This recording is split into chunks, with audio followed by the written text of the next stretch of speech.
जी, अस्सलाम वालेकुम व्यूअर्स, क्या हाल है? उम्मीद है आप लोग ईमान और सेहत की अच्छी हालत में होंगे। एक बार फिर आपको प्रोफेशनल स्किल चैनल में खुशामदीद कहता हूँ। लास्ट हमारी जो डिस्कशन थी जिसमें हमने हियरिंग और जो लिसनिंग है उसके दरमियान जो फ़र्क है उसको डिस्कस किया था। आज हम डिस्कस करेंगे कि लिसनिंग की कितनी किस्में हैं। तो सबसे पहले लिसनिंग की जो किस्म है उसको हम कम्प्रिहेंसिव लिसनिंग कहते हैं। कम्प्रिहेंसिव लिसनिंग क्या है?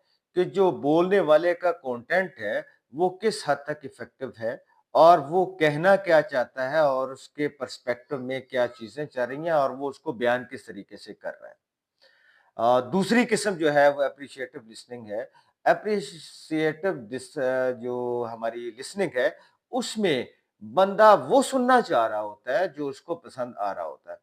इसकी मैं एक छोटी सी एग्जांपल देता हूँ कि लोग सॉन्ग सुनते हैं, म्यूजिक सुनते हैं और अपनी पसंद की कॉमेडी वगैरह देखते हैं या सुनते हैं, तो वहां पे वो लिसनिंग जो है उनकी पसंद के मुताबिक है जो वो सुनना चाह रहे होते हैं।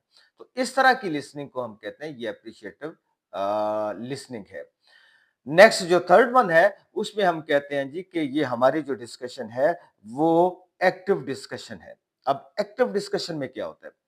जब हम एक्टिव डिस्कशन की किस्म में जाते हैं तो वहां पे हम बोलने वाले के बॉडी जेस्चर्स को, उनकी वर्बल और नॉन वर्बल कम्युनिकेशन दोनों को बड़ा कीनली ऑब्जर्व कर रहे होते हैं और हम वहां पे ये गेज कर रहे होते हैं कि क्या ये जो कंटेंट वो पेश कर रहे हैं उस पे उसकी ग्रिप कितनी है और वो किस तरीके से उसको प्रेजेंट कर रहा है।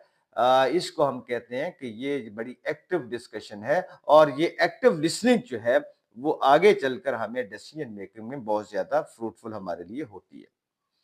फोर्थ वन क्या है कि क्रिटिकल लिसनिंग। अब क्रिटिकल लिसनिंग जो है वो एक्चुअली होती इसलिए है कि जो मैं बात सुन रहा हूं मैंने उससे ड्राइव क्या करना है, मैंने उससे लेना क्या है, फिर उसके बाद मेरी उस पे ओपिनियन क्या है और उसी बेस पे मैंने अपना जो डिसीजन है वो देना है। तो ये होती है क्रिटिकल डिस्कशन लिसनिंग। अब लास्ट वन हमारी क्या है? Empathetic listening.